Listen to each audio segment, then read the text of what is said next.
Hey, sorry. All right. Oh, I appreciate that. Okay, yeah, that'll be good. This has been one of those. So I'll be here. So yeah, I'll be on the lookout for you. Okay, sure.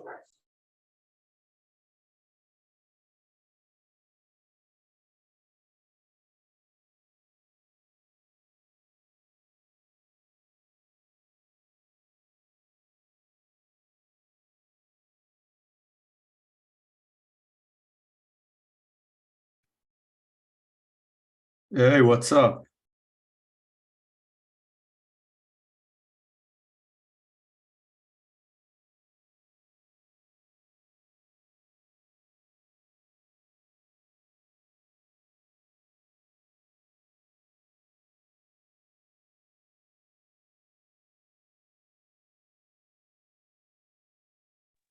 Hey, Do, I'm trying to get Gary Bartz in right now. We've been having some troubles, but he should be able to get in pretty soon.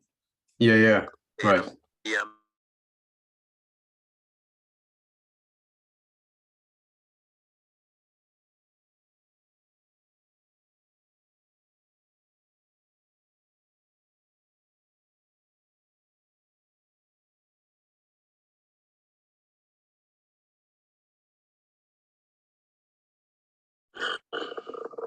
Hey, Dor, can you let people know that you're able to get with the same link? Yeah. I'll also send the link and that. Thank you, man. Yeah, of course.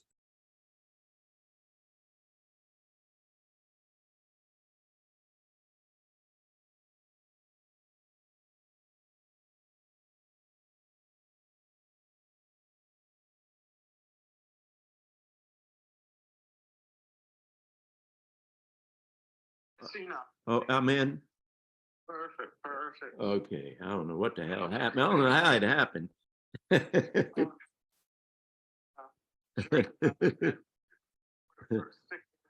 Hey, I think you broke my computer. No, I don't see anybody though. Okay, wait a minute. There I am. Okay. All right, because I'm gonna tell everybody, man, Giveton broke my computer.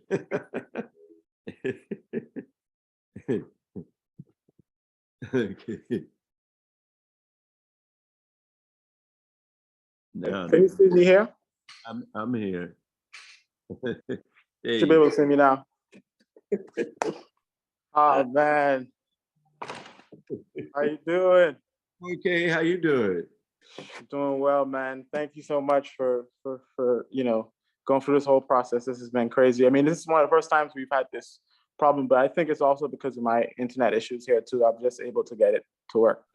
Okay. So, yeah. So I'm oh, there's somebody. Okay. Say what? No, I'm just seeing, I only see you, but I just see somebody. Oh yeah, so they're gonna be people joining in from the InTheShed community. So they'll just be coming in as we continue the conversation. Okay. But man, it's an honor. I just want to get straight to it because I know, you only have so much time here with us. Just wanted to quickly introduce, you. Welcome to InTheShed. Gary Bartz is someone that I completely admire. I remember when I first, got to the Oberlin Conservatory, I was just so astounded that they had, just an amazing faculty like Gary Bartz, and Billy Hart. And I was studying with Eddie Henderson at the time when I was at Oberlin. And man, that time for me was just like, like that really prepared me for New York, man. Like and I remember one of the things you told me in terms of before I left, you telling me never to lose my sound, and and how that some people, they go into New York and they get caught up within the whole thing that's going on, and it's like sometimes you got to preserve your identity, and that really stuck with me, man. And even when New York, and I saw you in New York, and sometimes I had the chance to play with you, and I don't even got to get into your like amazing career, like playing with all the legends like Miles Davis and Man, you're literally a beacon to all of us young generation of musicians that are coming up, and I just wanted to, just give you a great welcome. Well, thank you. That's a very gracious welcome. I thank you. Oh man. So, man, this has been an honor, and one of the things here in the shed, one of the first questions we like to ask is, because it's called In the Shed, how do you shed? Mm-hmm.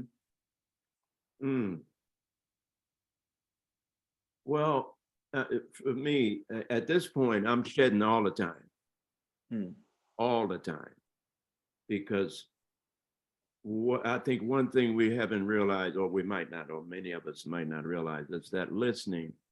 I think listening is more important than playing. So you can listen all the time.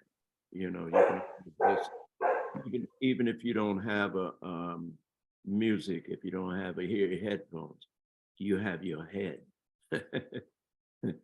And so you can hum, you can hear, you can, because a lot of times, like if I'm working on a song and I'm working on a melody, I'll pick a key, like say I'm on the subway, I'll pick a key in my head and just go through my fingerings on the horn, So I'm just saying that to say you can shed all the time. So that's the way I look at it. But I think you mean more formally. Well, oh, here it is. I'm on my computer. Wow, big computer. I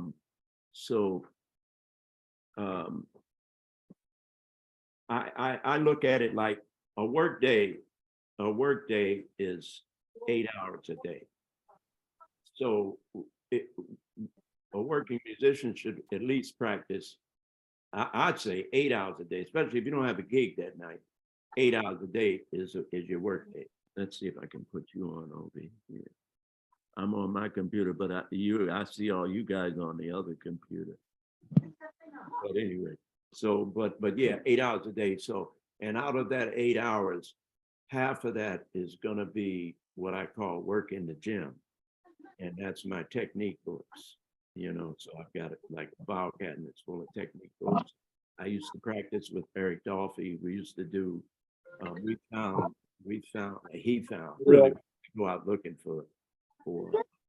It's right there on Royal. Hey, Jota, please make sure to mute your mic. Okay. Jota, please mute your mic. Okay.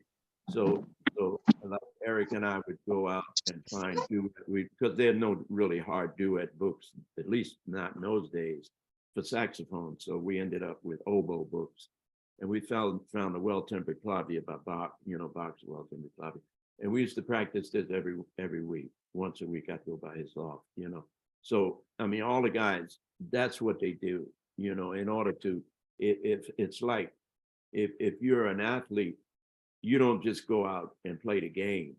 You go to the gym, you run, you do whatever you need to do. So that's what we have to, that's the way I look at it anyway. So I'm doing my exercise books. I do that for 1.5, however long my practice session is.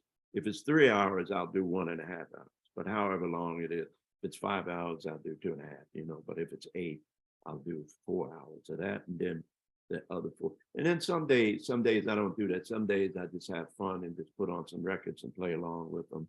And, and I play all my different instruments, dude. I'll pick an instrument a day, I've got all that. So it's up to you, to figure out how you want to work your routine, but it's definitely a routine. You got to have, some kind of discipline. Man, I love that. And, it's interesting to hear you talk about the length of time that you practice. I wonder, does it vary depending on, your schedule? I'm assuming, like if you have a gig that night or if you don't have a gig. I just kind of wanted to get a little bit more like or detail on like the days that you practice 3 hours and how you would divide that up within your schedule, just to get a brief insight. Well, days that I'm working, I have some things. I have, like there's one book that I use that that takes about 3.5 hours to get through the book. So if I'm working that night and I feel that I need it, I'll do that book in the morning. And I stay warm all day long because the book is so, it's got everything you need in it, so I'm cool all that day. So, but some days, if you're traveling, you might not have time to, so you shed on other things, you might not get to your instrument, but there always something you can do. Are you someone that you consider yourself to have like perfect pitch? Because I remember you talking about how you do like a lot of active listening, which is what we also in the shed, we also encourage people to like constantly, be searching. And if you hear something that you're unfamiliar with, to, go and figure out what is that thing, right? What's that thing you can't currently hear, right? And we're big on hearing, and I know you're big on hearing because we know that hearing is the way that, this music came to be, right? And it's like, you have to be able to hear it before anything else. Yeah. And I just wanted to figure out, like, are you someone that use relative pitch, or just want to figure out about like, how do you go about when you hear something and how do you dissect that and how do you put that to your instrument? Well, I mean, like I say, hearing is like a fingerprint. Everyone is different. There's no one that hears the same. Twins, nobody. You can't, because it's a different body. Even if you sing, like if you sing and you hear your voice back, that's not how you hear your voice. You don't hear, because you're hearing your voice from the inside. So that's the way you have to hear music, from the inside, not the outside. See, everything we hear, like if we hear train, we hear mouth, we're hearing from the outside. But in order to create, you have to hear from the inside, So I don't know whether that explains what. I mean, that's an amazing way to look at it. I mean, I love that. I love that analogy.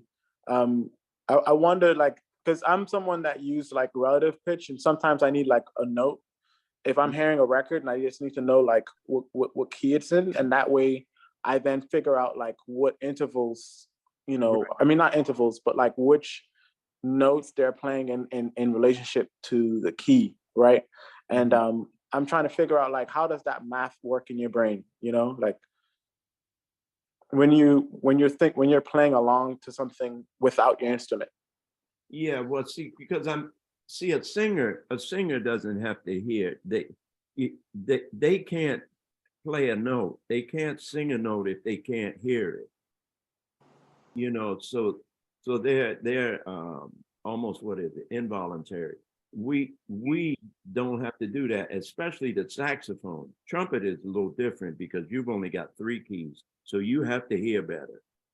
Saxophones don't have to hear anything because they know every time they press these buttons, that note is coming out. Same thing with the piano. Every time you hit that note, it's going to be an A or whatever it is. So you don't have to really hear it. So that's when people get, they lose the fact. But the great musicians always hear it. So like a great piano, that's why they don't have to look. They hear the note, they know where it is on the piano, so they can hit it. Same thing with the instrument. I know where it is. So if I hear a note, my fingers almost automatically go there, because it's like a singer. A singer, when they hear the note, their throat and all the muscles do what they need to do to get that note out, but it won't come out if they can't hear it. See, so we're a little beyond, we're a little under that because we got buttons that we have to push.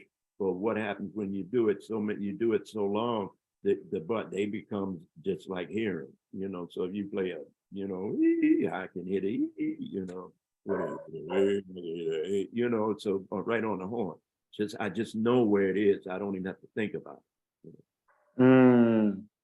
Yeah, man, that's something that I know when I'm close to the instrument, I get a little closer to that. But when I don't have the instrument, I have to think about it more. And so that's interesting to hear your process and how you hear it, man. It's beautiful.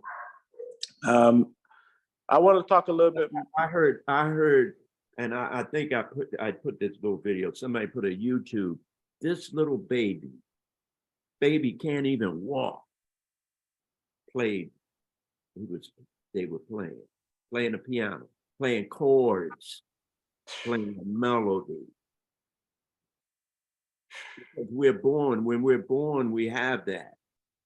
You know, it's in all of us. You know, I hear some people say, I'm tone deaf, I can't do that. But that's just because they don't know how to hear. You know, that's what I think. Man, it's interesting. I think you're one of the people that when we had lessons, your style of teaching was very unique because, compared to like, I want to talk a little bit about how the educational system is set up and how, it's like there's an institutional way of teaching this music. And then you come from the generation where, you grew up or you're around musicians where in terms of what we're trying to do here, we're trying to learn through community, we're trying to learn through conversation, we're trying to learn through playing together. And I wanted to know a little bit about that process because when we were, when I would go to your room, we would just go together and just start playing tunes, right? And take them throughout the keys. And I remember that like that kind of way of teaching really taught me something in terms of just playing, right? I wanted to hear a little bit about that and like how do you, at Oberlin Conservatory, how did your teaching style work?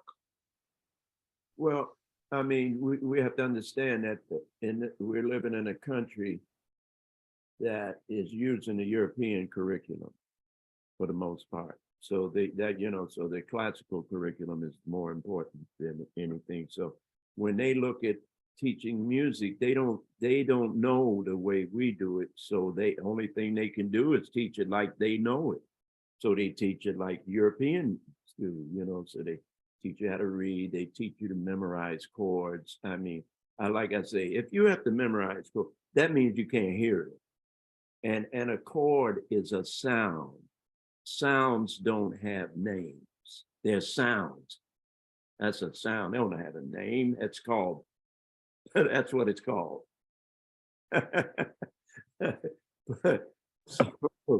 So, they teach you that way. So that stunts your hearing. So then you don't even have to hear. All you have to memorize. But if you have to, you think all these great musicians were memorizing all these songs and they know thousands of songs in all 12 keys. So you really think, I mean, that doesn't even make sense to even think that, that could even happen, But for me, if memorizing chords is like painting with numbers. If you have to do that. Plus, if you memorize a chord, then every time that's the chord you're going to play. So you don't hear any other possibilities. And when the composer is writing a song, he goes through all the composer, he or she goes through all the different, or say, maybe I can use this chord. Damn, no, I don't like that. Maybe this, well, maybe if I do this chord first, and then so he's going through, they're going through all the things they can go through before they settle. They say, okay, this is the one I like. So, but all of those other chords are still there. And if you're just concentrating on that one, then you're going to sound the same all the time, because that's what you play, That's why you have to just hear it. If you hear it, it'll tell you what to play. Your ears will tell you that. Yeah, and you have to be able to hear the future. Miles could hear the future.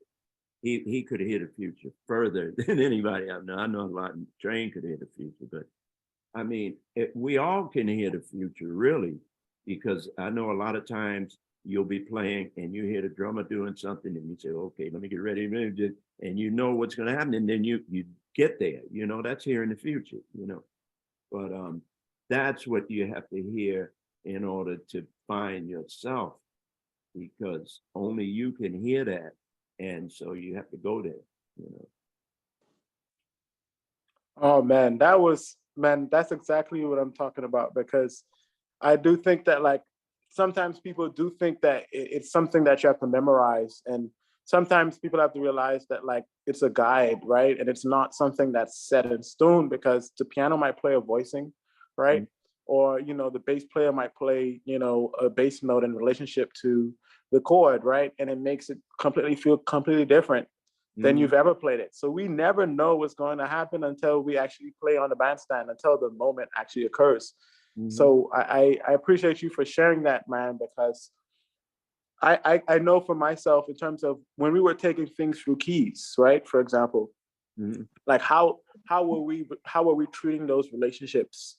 You know, in terms of playing the same tunes in different keys, were we hearing those distances, or were we trying to memorize like what's the distance? You know, and always tell. I know when I can tell anybody that's playing by memorizing chords, because that's the way they sound.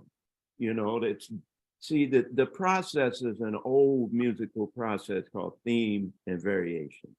Bach did it, Mozart did. Every great virtuoso can do that because, first of all, let me go back. This music, what we do, is for virtuoso. It's not for your ordinary musicians. It's not for, you know, you go play weddings. You know, we might play weddings, but that's not what we're really looking to do. But it's for virtuoso musicians. So any virtuoso, Beethoven was a virtuoso, Mozart, Bach. So that means they were all composers. We're all composers. We take the theme and we compose chorus after chorus of new compositions. But they've told us, because I don't know whether because they didn't understand it or they did it on purpose, but they told us what we were doing was improvising, because they can't do that. So that means they think we're just making it up on the spot, you know.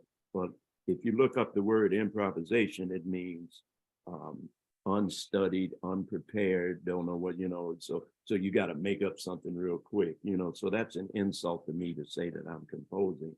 And all the musicians that I loved and respected and was around, from Duke Ellington to Ornette Coleman to Train to Mount, they all consider themselves as composers, because that's what we are. We're composers, and we get paid for composing. You don't get paid for improvising.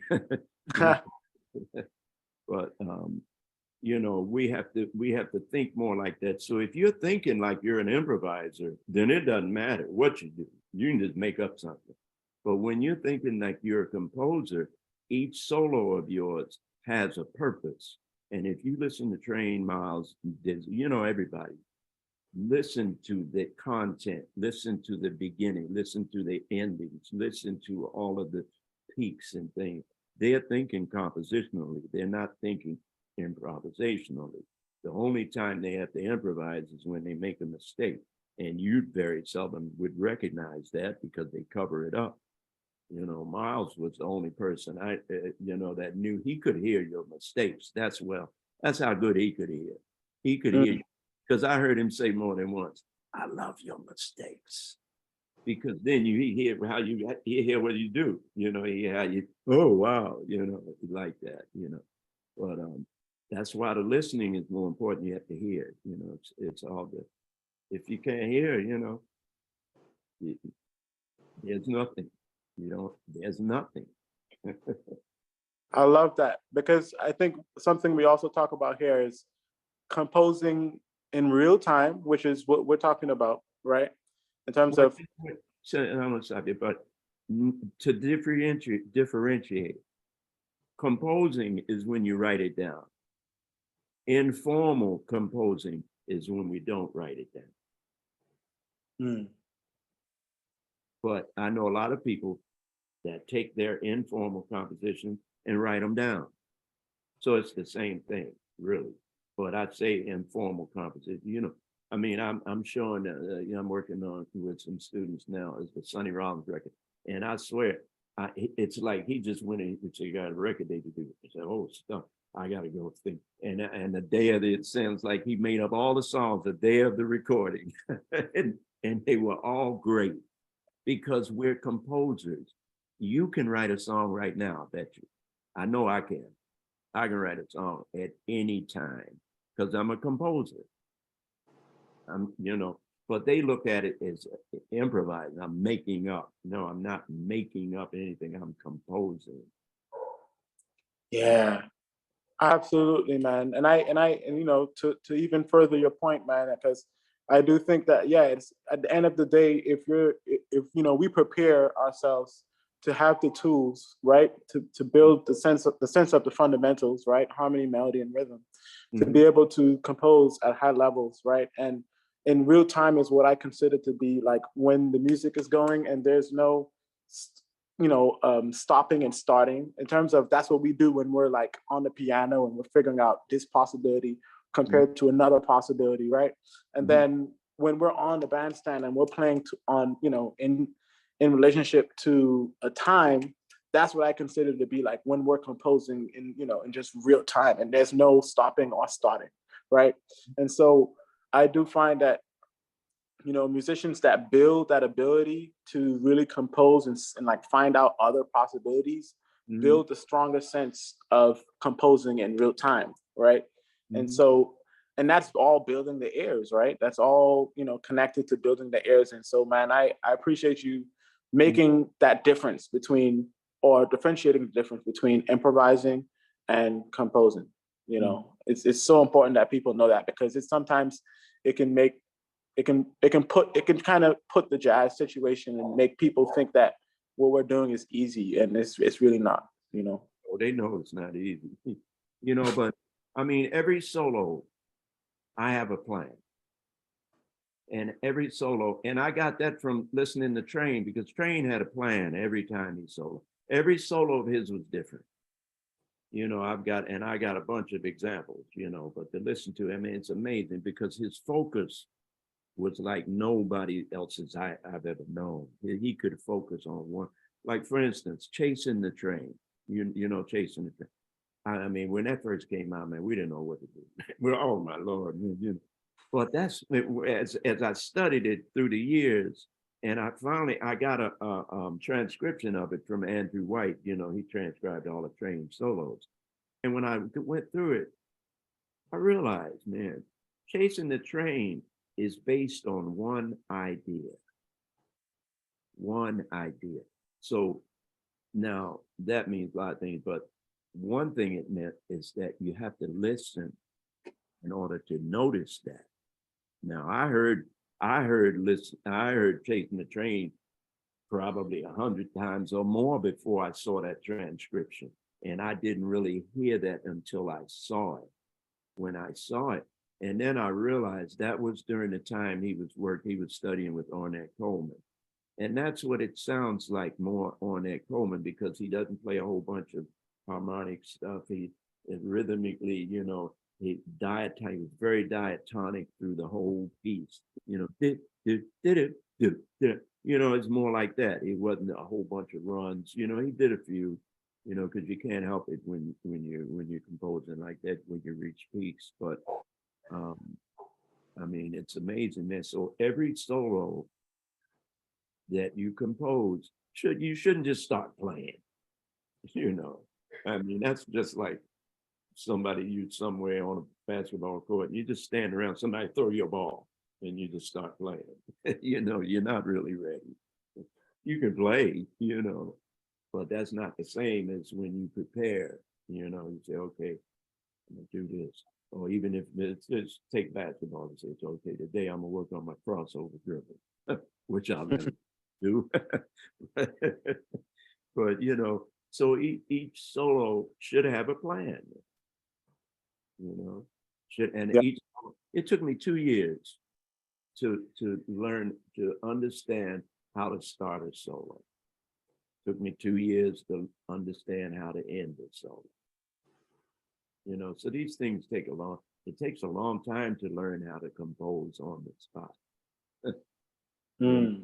And so guys who didn't, all the greats didn't live as long as I did, man, that they amazed me that I mean, Lee Morgan, he taught me, I mean, for 2 years I worked beside, he was my bandmates, and I'm listening to the way and always, man, listen to it. Whatever I learned how to leave somebody with something, because Lee never liked to take the first chorus. He'd always want saxophone. Even on his records, a lot of times he never took the first solo. He'd like to listen, and so he's thinking. So when he comes in, he has an idea what he's gonna play. But always you want to leave him with something. Because I would listen to the records with him and Wayne, and they would whatever the last phrase was of whoever played, the next guy would pick up that phrase, you know. So that's in a band. That's a band, but you can do that all the time. But I mean, starting solos, ending solos, making sure you have thematic material, you know, because what we're doing is theme and variations. But what it's turned into through the educational system in this country is theme and data, because that's all they're interested in, you know. But it's the and what we did, we revolutionized it because we found a way to do theme and variations with a group of people. Before any one person can sit down and just take a theme and just vary it, you know. Beethoven was known for that in his day, you know. People went to see him do that more than they hear his symphonies, you know. But you know, we're teaching it wrong. We're looking at it wrong, you know. But it comes from a different culture. That's the whole problem. And so we have two different cultures meeting. And rather than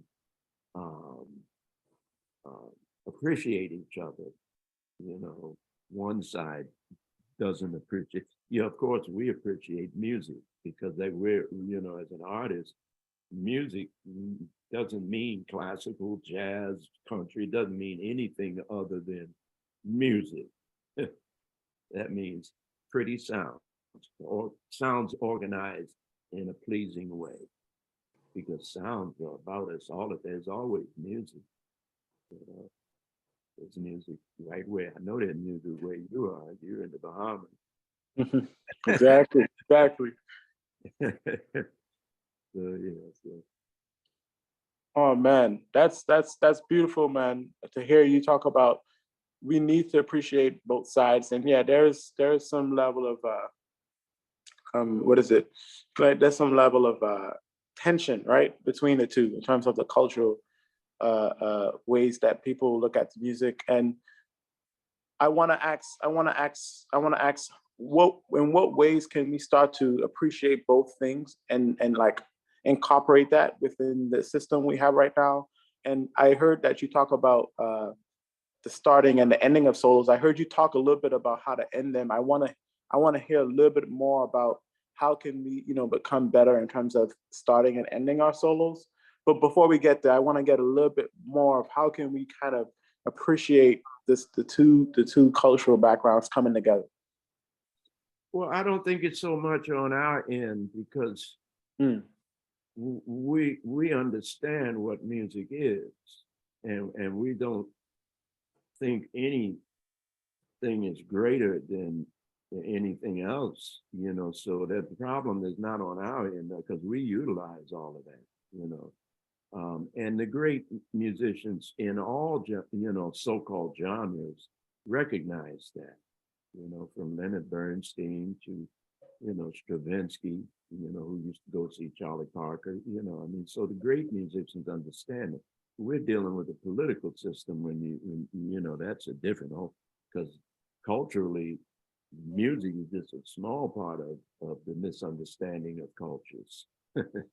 You know, that's just a part of it. They love it. They love parts of it, you know, but parts of it they don't understand. They don't know, you know, and they don't try to understand, you know.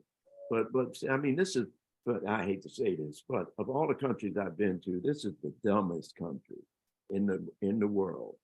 First, because the main reason, we only speak one language. Every country I've been to, people they speak 3, 4, 5, 10, 15 languages, man. Come on. And we just speak one barely, you know. I mean, it's crazy, man. So that means we don't want to communicate. So if we don't want to communicate with we don't want to communicate with each other. You know, I mean, it's crazy, but that's part of the problem. That's why they can tell you anything. You know, this country will believe anything. Wow. So it seems to be like the minute the country itself starts to change culturally in terms of what we value, then the music will will then follow suit in terms of the music we produce? No, I think I don't worry about music. Music's going to take care of itself because music has to be, you know. For me, music in my later life, I realized music is really nature's religion, nature's gift to the cosmos as a religion. It's the religion. That's why it's so powerful in churches.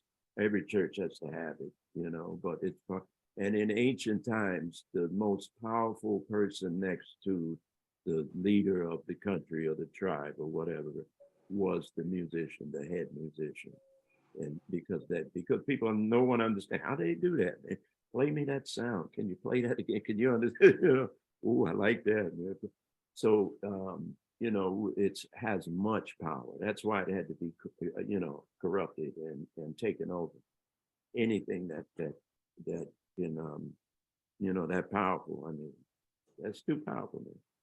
I mean, the most powerful people, famous people on earth since I've been born have been, well, at one point Frank Sinatra, but for sure, Elvis Presley, John Lennon, Michael Jackson, Prince. These are people that they're all musicians, more famous, more powerful than any other politician, a religious person, whatever. That's how powerful music is. So you know something that powerful is not going to be left alone. So I'll leave it there. Wow. Man, that's a good way to segue into, you know, my other question, which is me just trying to figure out a little bit more about, you know, when you talk about how it took you 2 years to figure out how to begin a solo and how to end a solo. And I think that'd be really helpful to some of the people here. And I guess I just want to, and we got a little bit about how to do that, but I wanted to get just a little bit more, you know, in terms of how do we go about that and how do we go about working on that? Listening. Nothing's more, I mean, listening. If you're listening, then you'll hear what to do. You'll hear what to do. Just like I'll have a student that can't hear, basically. So they have to memorize all the chords. If I tell them, what was your question? I'm sorry, I went off somewhere. Oh, no. I mean, I loved where you're going. I was just talking about starting a solo and ending a solo. So,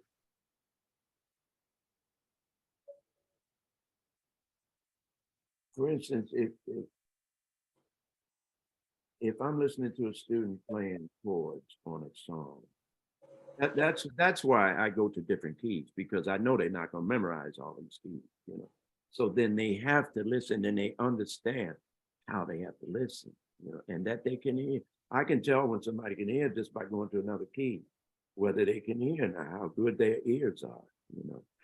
So now I use an example, Chet Baker, Earl Garner, a lot of people like that who never learned chords, never learned harmony theory, never all their life, their whole lifetime of music, creating compositions and never learned a chord. Chet Baker never even knew what key he was in. So the piano player, Russ Freeman said, you know, but there was a lifetime full of ideas in the melody, because that's what the whole thing is, theme and variations. So the melody should tell you, if nothing else, if you can't think of anything else, just play the melody. Because that's the beginning of the song. You know? And then the more songs you listen to, because I've got a lot of students now, especially this semester, and they're writing songs. But they're writing songs before they even know any songs. You know, so their songs are going to be very juvenile sounding. And to me, I've been joking with them. I said, you know, your songs sound like kids write a song. Say, your parents say, we're going to the beach today. And they say, oh, we're going to the beach today. We're going to the, and everybody, it's pretty soon, everybody in the neighborhood say, we're going to the beach today. And next week, everybody's singing it. It might become a song in the whole neighborhood. So that little kid wrote that song, but that's a kid's song. It might, you know, it can work. It works if you go into the beach. But I mean, when you're seriously writing music, you know, come on. You got to, don't come in with no melodies. You know, you come in with half a melody and the chords aren't right and you don't know where to put it.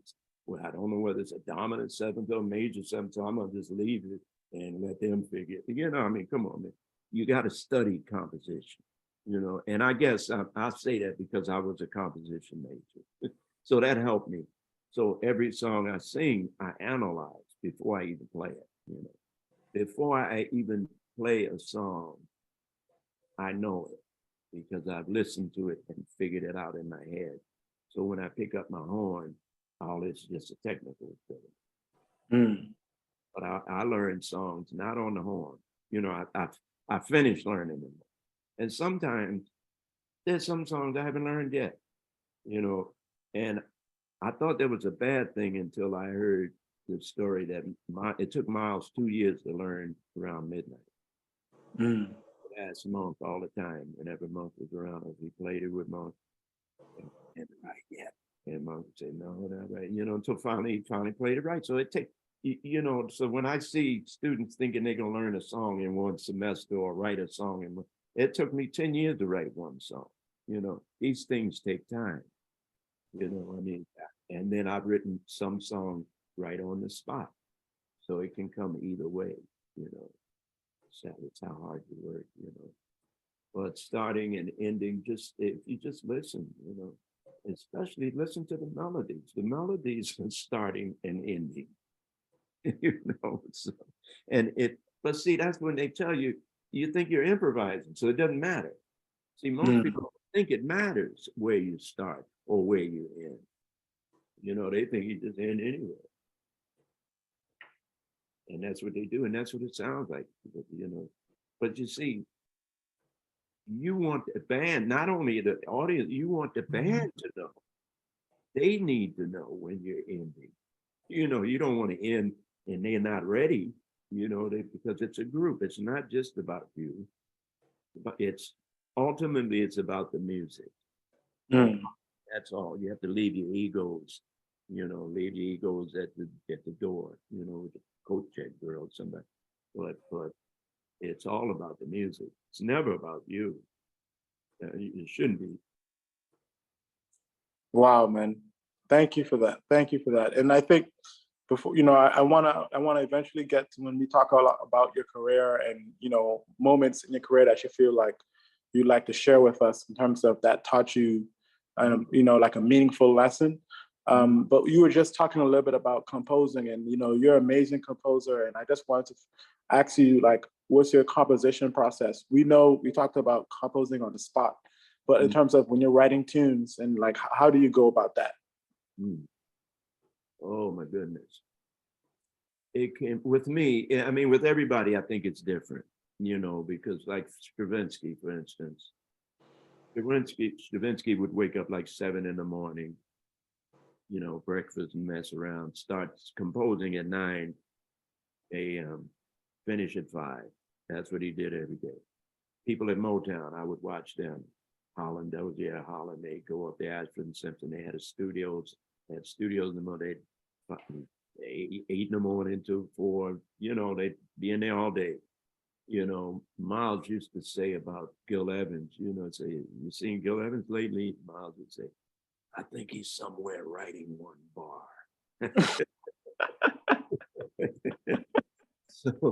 So it can be a very slow process, writing music, unless you're satisfied with whatever, you know. See, and most composers are never satisfied. So that's why each time out, like Duke Ellington, every time they played the same song for a lifetime almost, but he had different arrangements. Things were different each time because he kept hearing more stuff, you know. So I've had songs, like I said, that have taken me 10 years to write. I've had songs that I've written right away. I've had songs that they all, you know, all in between, you know.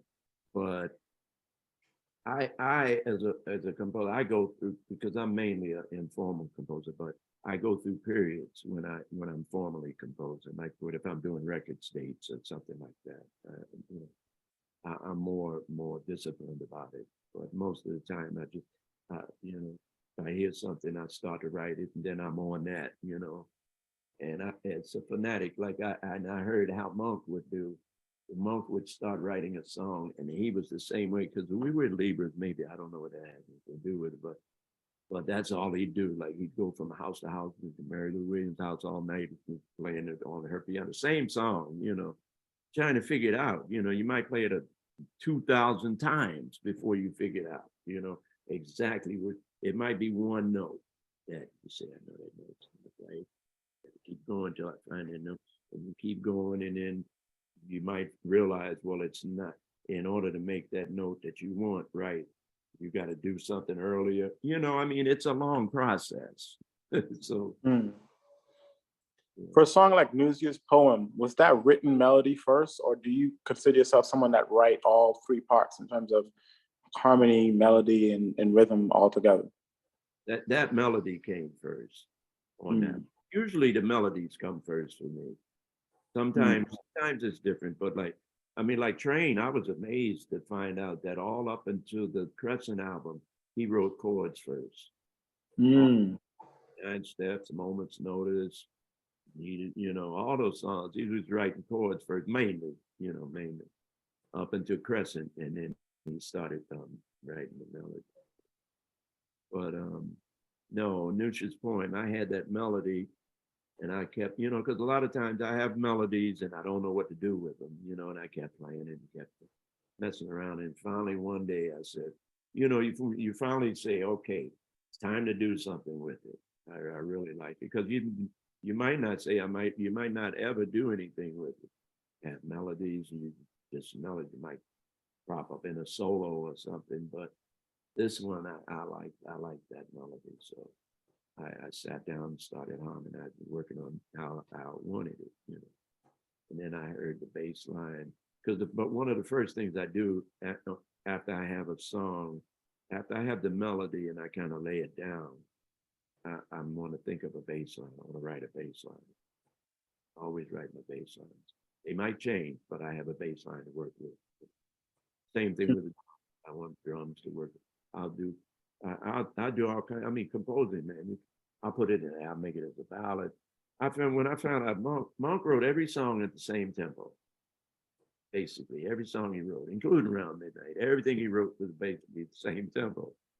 You know, so what I do though, I change all. I go through all tempos. I go through waltzes. I go through 6/8. I go through fast. I go through ballads. I go through Latin. I go through salsa. I go through, you know, everything. Just see what it's, you know, see what I'm hearing. Mm. Wow. Thank you, man. That was amazing. Amazing to hear, man. That gave us a lot to work with, you know, in terms of the process. Man, I just like to ask, man, like, what were some of those moments in your career that you felt like, man, I'm a part of something really special, and like, or you feel like, man, I just learned something I could have never learned anywhere else, you know, in terms of what were some of those moments for you? Well, you know, this music, because you can't go to school to learn it, you know, so I'm fortunate that I came along at a time when there were bands that were creating this music. You know, I came along at a great time, man. I worked with Max Roach, you know, Abby Lincoln.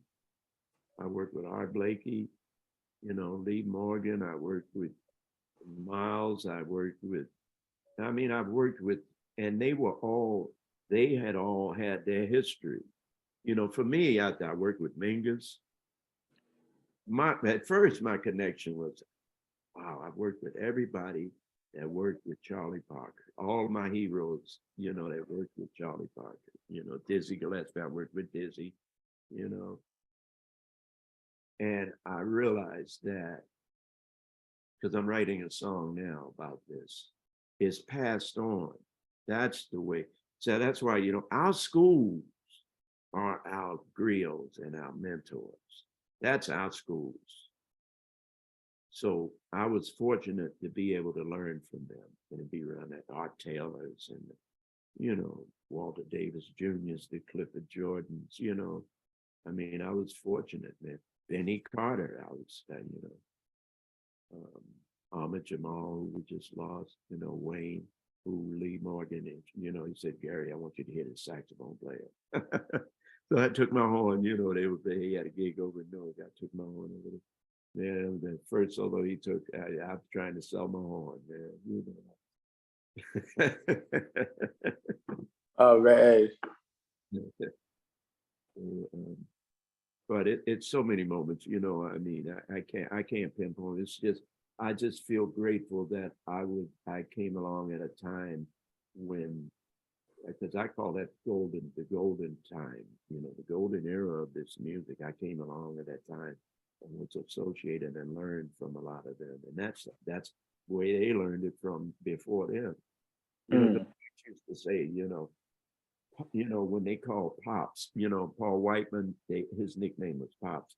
So depending on what culture you were, when you said Pops, musicians didn't know whether you're talking about Louis Armstrong or Paul Whiteman, which was. Which one? Yeah. Yeah. But I came along at a time, and I feel that it's hard for young musicians nowadays because the only way to really learn this is by being in a band and playing night after night, 5, 6 shows a night. You don't even have to practice, because you'll be up. So if you're doing that and practicing, you're gonna grow, I mean, practice all day before he went to the gig, and after. Sonny, I mean. Oh, man, that's heavy, man. I want to open it up real quickly to some of the people that are here. Does anybody have a question they would like, because we're getting closer towards the end? Okay. Let me go get, I left my drink over here. Oh, no problem. Anybody? Yeah, I have a question. Okay, all right, we'll wait for Mr. Bartz to come back. But man, how y'all feeling so far?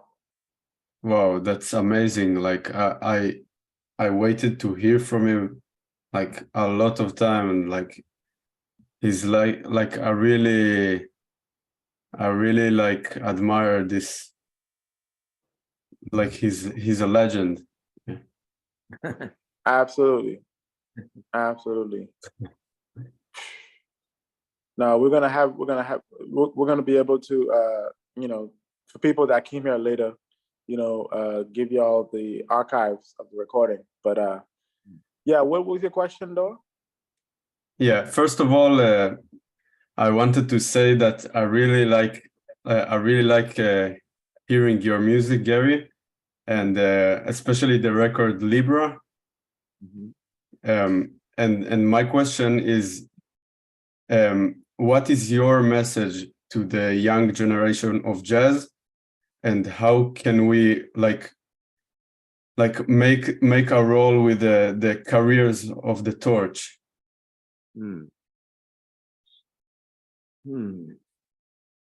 It's, I mean, everything has changed, if nowadays what I see, because there's never been an innovation in this music that didn't come through a working band, because that's the only way you can innovate. You can put 5 innovating musicians together, but in a while, it's like a basketball team. You can put the stars together, but they got to gel. You got to find it. You got to get to know each other so that they can read their minds, so that you can see the future. Like, and when I see, basketball, because I'm in the basketball, especially playoffs right now. When I see Steph Curry coming down the court doing this and throw behind his back a pass over here, and he's looking this way, that's seeing the future, because the guy got to see, he's got to see that. So that's the way we have to hear, if you're just listening to yourself, that's ego playing. You have to listen to everybody else. And a band that stays together, they hear everything everybody's doing. So they're together. But it takes a long time, you know, like I know when I was working with McCoy time, Herbie Lewis was the bassist, and Herbie, great bassist. But he started playing bass, he didn't choose to be a musician, he just fell into it. So one night we're down in Slugs, and we had been together for about a year. I think we'd done a couple of records. And in the middle of his solo, he started bowing. And after I said, Herbie, I didn't know you could bow. And 2 years, I'm worried he never took it was, he could take it or leave it, you know, to him. But, I forgot what your question was.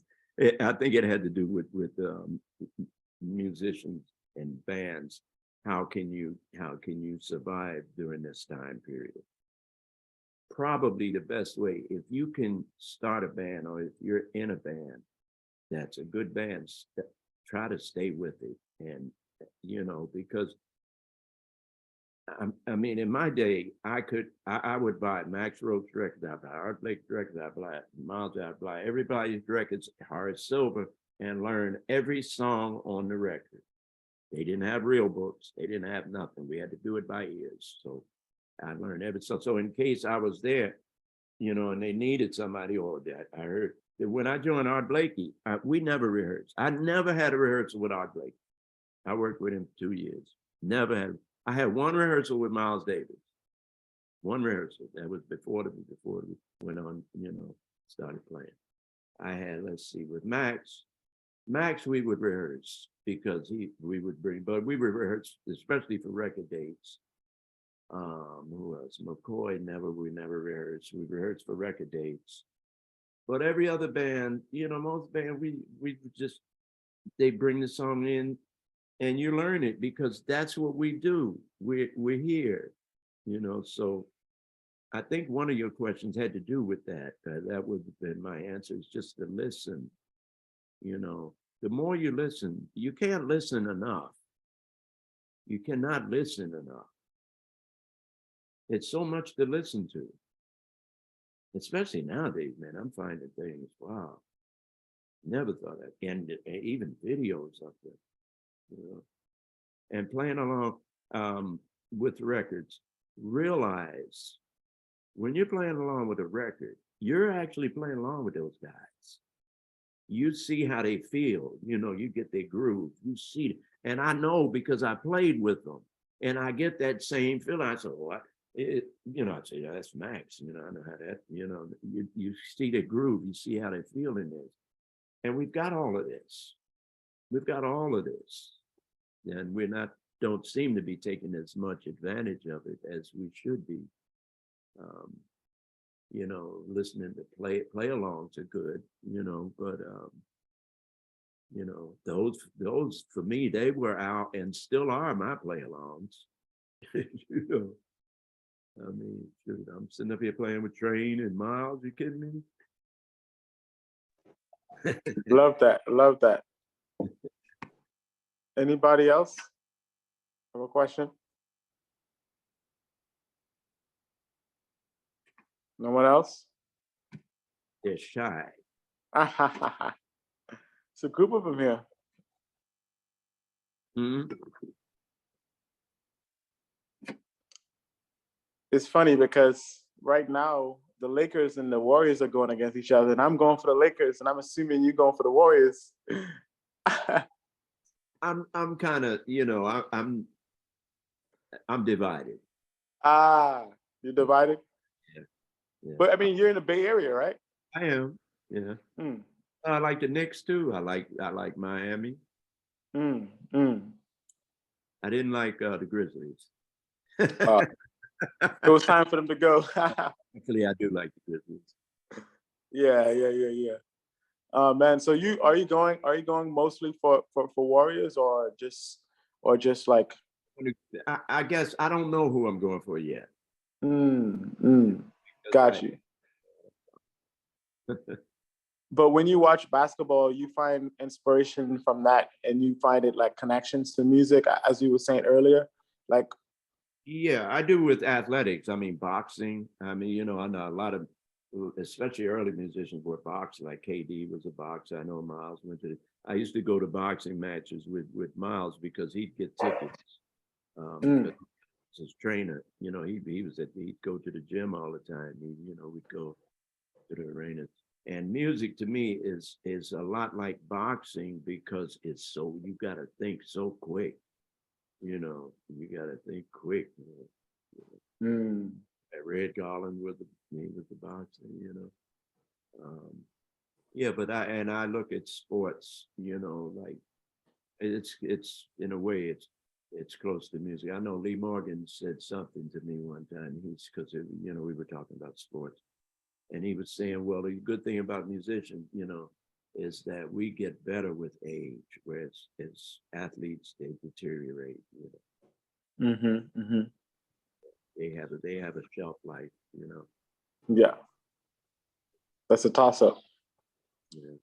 Oh man, you're gonna say something just now. Not for me. Oh, No. okay. Man, I just wanted to, say thank you so much, man, for spending this time with us.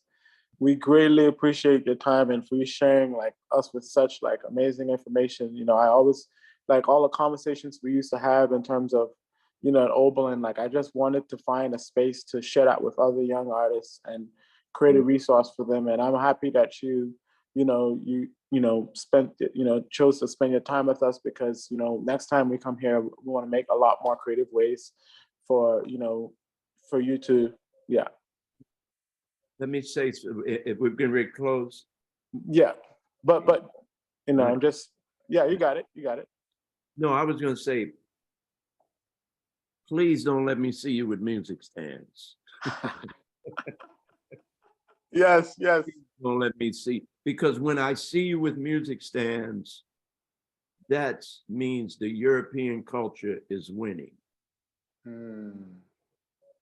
And our culture is losing, at least losing some possibly good musicians, because you don't understand what this music is. You never saw Train, Miles, or any of those guys. The thought of that, they wouldn't even think of that. You know, you bring them a piece. I used to look, I remember, and I'll tell this story, it's true. I'm working with Art Blakey and the Messengers. We're getting ready to go on stage. They're introducing us. Art Blakey and the Messengers are coming on. And Lee comes up to me and says, Gary, you know this song? And he plays it. I said, no. He said, we're getting ready to play this. And we went out and played it. And so I had to learn it right out on stage. And of course I did. I didn't take the first solo, but I had to learn it on stage. And by the end of the song, I knew it because I'm that much. So, I mean, after those kind of experiences, I understand. But when you start learning by reading, you're afraid. You're afraid you're going to mess up. You're going to mess up even if you read. You're going to mess up. You're going to mess up all the time. Deal with it. Don't, whatever you do, don't put a music stand up there, man. I mean, that is like, for me, I'm going. I don't even want to listen to you because I'll come when you're ready. When you're ready, listen to you. Oh, man. Wow. I don't care how hard the music is. I don't care how hard. Don't tell me, oh, this is some hard music. I only learned it this morning. And that's what you do. Or either say, I don't want to play this song. But don't get up there with a music stand. That's for the house. That's like an athlete bringing his weights out on the field. Out there, jumping rope out there, just playing a game, but you got jump rope. Just keep his legs. Come on, man. I do think there's something in terms of when your mental capacity is only focused on just the music itself and nothing else, right? I feel like there's something about that. Like, you need it. This is so complicated and so intense. You can't be distracted by you can't even be distracted by memorizing chords. much less looking at something. I mean, whenever you're doing that, you're not playing this music. When you're reading, you're not playing this music. You know, you're playing what do you know what I call it? Euro jazz. You're playing Euro jazz.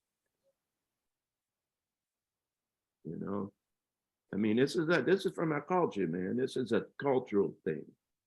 You know, you wouldn't go to a Cuban, you know, drummers and start doing, you know, thinking you know what to. Come on, man. Preach, man, preach. Oh man, that's great. That's great for us to hear, because you know I do believe in that as well. I do believe that, because it makes you a better musician if you can remember all that hard stuff, and you know, internalize all that music. You know, because you're internalizing it, and over time, if you just keep getting used to seeing it, if you see it 50 times, by the third, fourth time, you should have internalized it already. You know. Hey, don't call no names. Exactly. Oh man, I appreciate you so much, man. This has been a pleasure. That's the and keep doing what you're doing, man. Oh man, absolutely. We will definitely have you back, and you know, I'm looking forward to some of the things we're gonna get going. Okay. Yeah, man. I didn't hear the last thing you said. Oh, I'm saying we're gonna have you back, and I look forward to some of the other type of events we're gonna create around you, and you know, and we're constantly thinking, yeah, you know, so this is the interview setup, but next time it could be a workshop, it could be a, you know, kind of thing. So looking forward, man. Yeah. All right, guys. Keep on, man. We will. We'll stay in the shed. Hello? Thank you, brother. Thank you all. All right. Thank you, everybody. See you later. Yeah. If I can get out of here. Couldn't get in now, I can't get out.